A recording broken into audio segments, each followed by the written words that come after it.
Hello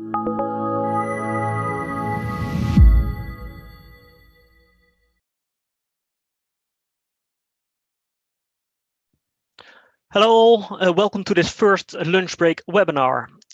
Today we're going to show you how to control a lighting installation using online weather information. My name is Bas Hoksbergen. I'm Architectural Market Manager at Pharos, and I'll be your host today. I'll mainly be operating in the background and support where required. Today's webinar will be presented by Ryan Sainsbury, Technical Project Specialist at Pharos. The aim is to have 15-20 minutes of presentation and then a Q&A session afterwards to answer any possible questions.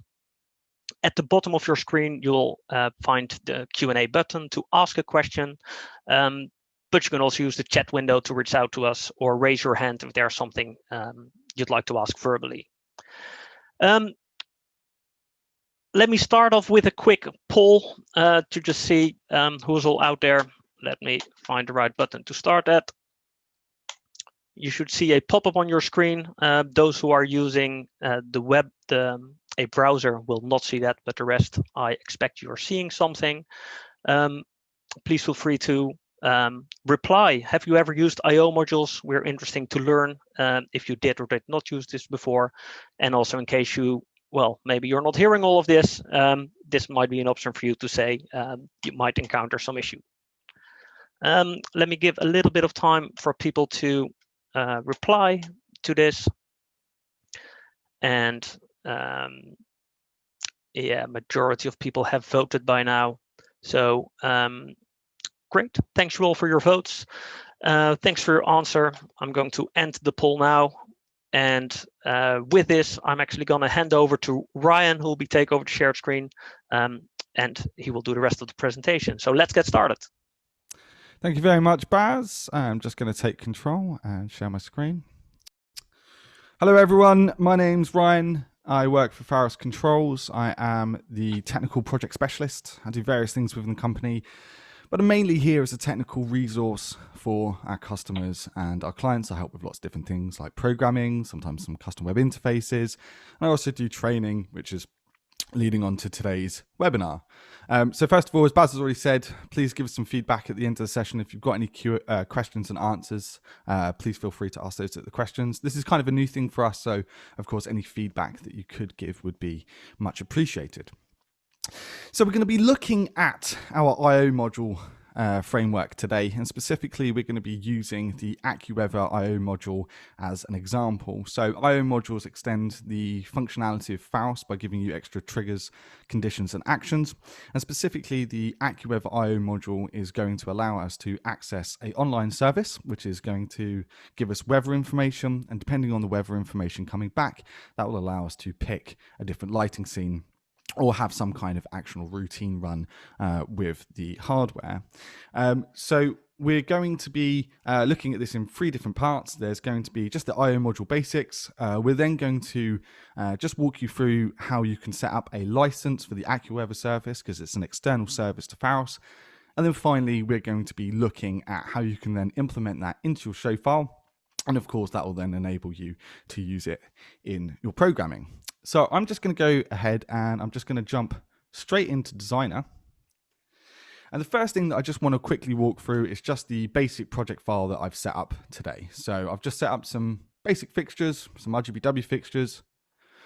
I've just patched those into Designer just using DMX, and I've created 4 timelines. So I've got a red timeline, green timeline, blue timeline, white timeline. Of course, you can add more fixtures and you can patch them however you want and add whatever lighting scenes you need, but this is just a basic project file setup that I've decided to go with today.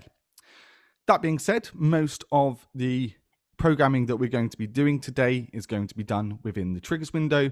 This is where you can access the I/O modules, pull them into your file, and then of course use the extra conditions, triggers or actions that are associated with that I/O module to give your programming the ability that you want. So I/O modules, as I've already said, extend the functionality of Pharos, and they do that by adding in more triggers, conditions and actions. And they should be thought of as a kind of software plugin that gets embedded into the system. We have lots of IO modules within our library. You can access them just by going up to the top here, clicking on scripts and modules, and of course, just making sure that the modules tab here is selected. Once you've done that, you will have a list of IO modules that come with the install of Designer. You can see those in the unused modules, or if there are any existing IO modules that you have in your project file, they will come under the project modules tab. If you want to download more, if you want to update the IO modules, just simply click download. That will then bring up a list of IO modules that are online, and you can of course then just select the IO module that you want and you can download it. You will notice that they have a version next to them, and then you also have an existing version, and the existing version is essentially just what you have at the moment. So you'll see that there's a couple, for instance, the Philips Hue one, which has the existing version of 1.6 that needs to be updated to 2.0. So make sure that you've got the latest AccuWeather IO module. That's the IO module we're using today, and that appears under the web services. Just make sure it's checked, and then you can go ahead, click download, and then that'll download that straight to your file. So once you've selected the IO module, you can click new. So if I just take another IO module, you can see that I can click new there, and then that will then pull that project IO module into your project. And once you've done that, you'll be then presented with two different windows. So with the IO module that we're looking at today, the AccuWeather IO module, the first set of configuration options that we have is simply a name, an API key, that's the license key. We'll talk about that a little bit more. And then finally, you have a location. That's for where you want to make the weather request for. I've picked London because that's the city I'm currently in, but it could be Paris, wherever you want. And then finally, you have a unit of measurement. So that could be metric or imperial. And also the IO module has the ability to make forecasts. So you can pick a forecast time frame. Over to the right, you have the IO module documentation. So there's documentation for each IO module within our library, and that'll just give you a couple of hints as to how best to configure it and any exterior information that you need. So one of the things that I've mentioned so far is the use of an API key. Because this is an online service, we need to obtain a license, and you can do so just by clicking on the link here, which says AccuWeather Developer Website. And once you've done that, that'll then take you to this web page in front of you. The first thing that you'll need to do is just register for the online service. It's very simple to do. Just click on the register box at the top, and then you'll have to fill out the following form. Once you've done that, that'll send you a confirmation email, pretty standard stuff, just confirm, and your account will be activated. Once you've done that, you can simply go ahead and you can log into the service. Once you've logged into the service and you're on the website and you're up and running, the first thing that you'll need to do is create an application for the IO module. So if you click on My Apps, on the right-hand side, you'll see this little box that says Add New App. You're going to want to go ahead and click that. And then just fill out the following information. So I'm going to call this Pharos Webinar. Now, what I should probably explain to you is the different types of licenses that you can get. There is a free license that allows you to make up to 50 weather requests a day. But if you need to make more requests than that, or if you need to deploy this over multiple sites, then you may want to look into the paid options. All of the information is on the website.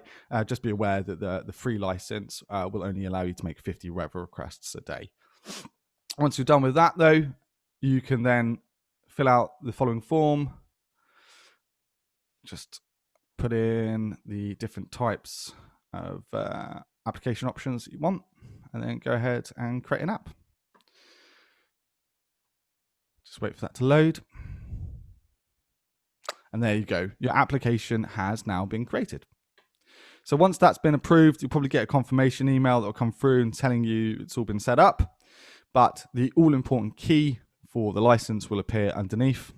So just go ahead, copy and paste that into Designer in the API key box, and that's it. You should be pretty much set up, ready to go. So once you've done all that and you've got the AccuWeather service license key set up, you're then going to need to start embedding that into your programming. So specifically, the IO module comes with a couple of different triggers and actions. The triggers that it'll come with allow you to request everything from atmospheric conditions, wind conditions, current conditions, temperatures, and also make a forecast. You can then have various triggers that will be fired once the data is returned. And again, as you can see on my screen, I've got atmospheric conditions, wind conditions, temperature, forecast. But there's also one that I'm going to introduce for the current conditions. So I'll talk a little bit more about why I've set up these triggers in a little while. But for now, I just want to make a very simple request, which is going to allow us to populate the information and the data coming back from the service. So I'm also going to just quickly set up a very basic soft trigger. This is a trigger that can be fired from the web interface just for testing purposes. And then the action I'm going to associate with that is to request the current conditions. So now that that's been set up, I can quickly go ahead and test that the IO module is working just by simply firing that trigger. And what we should see is a lot of data being returned to the controller, and that will then appear in the web interface, which I'll show you in a little while. So I'm just going to go ahead and upload this to the controller. Okay, that's been uploaded, brilliant. And now what I'm going to do is I'm just going to have a quick look at my triggers page within the web interface and also the IO module instances page within the interface. So I've got two pages side by side here. So the soft trigger that I've just created should request the current conditions. And there you go. You can see on the left-hand side now that we have all of this information returned via the online service. So we can see that today in London, it's actually quite pleasant for once. It's mostly sunny, but it is quite a chilly day outside. And it will also give you various other bits and bobs of information, such as the temperature, visibility, and pressure. Okay, so this is good. We've got the information back to the system. We know that we can successfully make a request to the service and get data back, but now we want it to make a decision on what type of lighting scene to play back, depending on what type of weather we've got outside. So I'm just going to go back into Designer. I'm going to go back into the triggers view. I've got my soft trigger here, which will request the current conditions. And when the current conditions are received, it will fire the receive current conditions trigger up here. Now, you will need to make sure that you pick a weather type from the drop-down options within the trigger. We know that it's mostly sunny at the moment, so I'm just going to have a quick look for that. There you go, mostly sunny. And just as a test, I'm going to attach a timeline to it. So what should happen is I fire the soft trigger from the web interface. This doesn't have to be a soft trigger, by the way. It could be like, a real-time trigger or an astronomical trigger. But that will then request the current conditions. And when the current conditions are returned, if the weather matches the weather conditions which I've picked in the triggers view, it should obviously then start the relevant timeline. So let's just go ahead and give that a go. Hopefully that'll work. Just upload that to the controller again. Just bring up the controller's web UI. I'm just going to refresh these pages as well. So fire the soft trigger. Okay, it's come back with the relevant information. We know that the request has been made. And there you go. We can see that it's returned the mostly sunny weather type. And of course, that's then started my first timeline. So this is really useful. But as you probably can imagine, there is a lot of weather conditions here which we'll need to match in order to make sure that we always do some kind of playback whenever a weather type is returned. So what I'm probably going to do is I probably normally set up 3 or 4 triggers, first of all. So I'll have one fire when it's mostly sunny. Maybe I'll have another one for when it's rainy. Maybe I'll have another one for when it's cloudy. And maybe I'll have another one for when it's snowing. So obviously those 4 weather conditions, if they're returned, will start the relevant timelines. Probably should change that to timeline number 4. But in case none of the weather conditions that are returned match what's in our programming, we can, of course, just use the any option. And this will then always jump to a default timeline. So the programming will work a little bit like this, just as a summary. We'll fire the soft trigger. It will go on to the online service. It will request the current conditions. That will then get returned to our controller. If it is sunny, it will start timeline number 1. If it is rain, it will start timeline number 2. If it's cloudy, it starts timeline number 3. If it's snowing, it starts timeline number 4. If we get a weather type that's returned that doesn't match any of those previous conditions, we will, of course, start the default timeline. One other thing that I should probably notice as well is quite important that you put this to the top of your triggers so that this fires first and then any other triggers fire afterwards. And that just means that the default timeline will start first, and then obviously if it matches any triggers lower down, that it will fire those. And that's just an ordering thing that runs concurrently throughout our whole triggering system. I'm just going to go ahead. I'm going to upload that again. Obviously, it'll start the same timeline because the weather hasn't changed within the last couple of minutes, but probably worth a test. I'm just going to request the current conditions. And you can also see that all of the information is then returned here within the log, as well as the IO module instances page. So that's just a very basic overview of how that trigger works. But of course, as I've mentioned before, you can use other triggers as well within the system, and you can combine them. We have the ability to fire a trigger when atmospheric conditions are returned. So that would be visibility, humidity, pressure, which you can see all populates within the right hand side. These work in ranges, so if the humidity is between 0 and let's say 10%, we could get it to do something. If we just wanted to leave the other properties completely open, we just set a low value of 0 and the highest value we possibly could, and then obviously it will always make sure that that part of the trigger matches. And it's the same for the wind conditions as well. We've got a similar kind of workflow in that you have kind of a min and max value range in which you can configure to set a bandwidth for that trigger. So I hope you guys found that useful and informative. If you guys have any other questions, then obviously please do let us know. I believe that I'm going to just quickly hand over to Baz, and Baz can then answer or put forward any questions. Let me just join in. I mean, there was one question from, first of all, thanks, Ryan.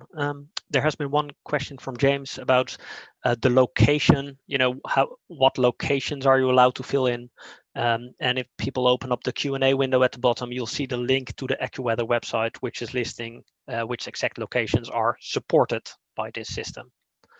And of course, we're very open to see if there's any other questions. If you want, just open up the Q&A window at the bottom and start typing a question. And I see we just received another one. Or raise your hand if you'd like to talk.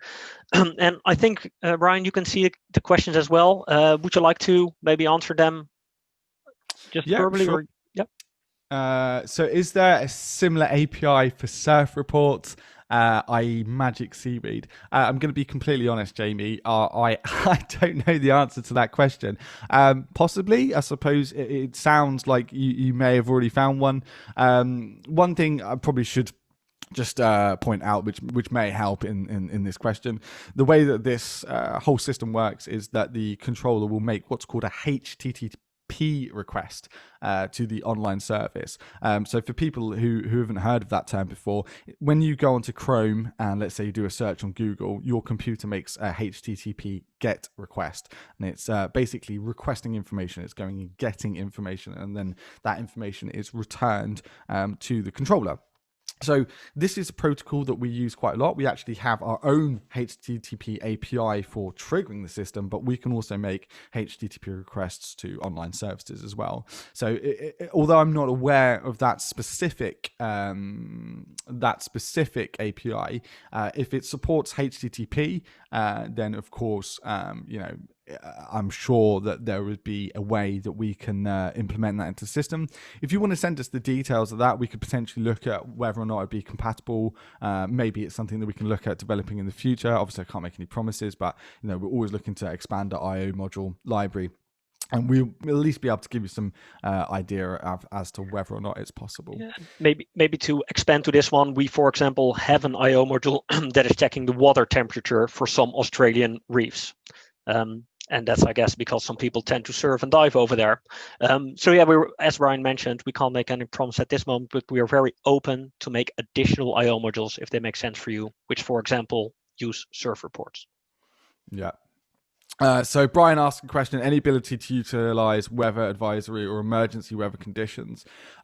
So I'm gonna be really honest with this one, and I'm gonna say that the IO module currently does not support emergency broadcast, because in fact the way that the IO module works is we need to poll the information. It's not sent to us. I believe the AccuWeather service does have something for these kind of emergency reports, but it's not embedded with the IO module. So obviously they have that API. If you are, an experienced programmer and it's something that I think you can tackle, and I think Brian is, we've spoken before, and I think he's a very capable programmer. This might be something that you may potentially want to look at. So the service is obviously there for you to use yourself, but it's not something that's currently supported within the IO module. No. Ali asks a question: does IO module a hardware or just software? IO modules are just software based. So obviously the whole Pharos ecosystem is a hardware based control system. So the designer software is used for just commissioning the system. It's just used for configuring and creating programming for the controllers. The controllers actually do all of the processing. That being said, the IO modules are like software plugins for the hardware. So just to be really clear, IO modules are free to download from our website. They're software plugins that you can pull into Designer, but ultimately that information, that code is then being uploaded to the controller, and then the controller is running the physical process. So they are software plugins that run on the Pharos hardware. Can this be used with VLC? Yes. So our IO module library should be, or IO module library can be used with any controller. So TPC, LPC, obviously VLC as well. There's nothing to stop you from using it. Obviously, the VLC works a little bit differently. I'm not going to go into too much of that now because I believe that is something that we'll be looking at in future webinars. But yes, it will be able to start and stop playback, and you'll be able to use it within the triggers and actions within Designer. So yeah, that's not a problem. Great. Well, I think if there are further questions, people are welcome to ask them, but I expect at this moment there's no further questions on people's minds, or at least not regarding this topic. So I guess we'll be rounding up. Of course, you can always ask a question to us via support@pharoscontrols.com afterwards. Ryan, thank you again for doing this presentation. Everybody, thank you for joining. After this webinar, you will receive a small survey where you can provide feedback and also suggest topics for future webinars, because your feedback is very much appreciated. And with this, we'll be ending the webinar. So we'd like to thank you for your attendance, and we hope to see you next time. Thank you.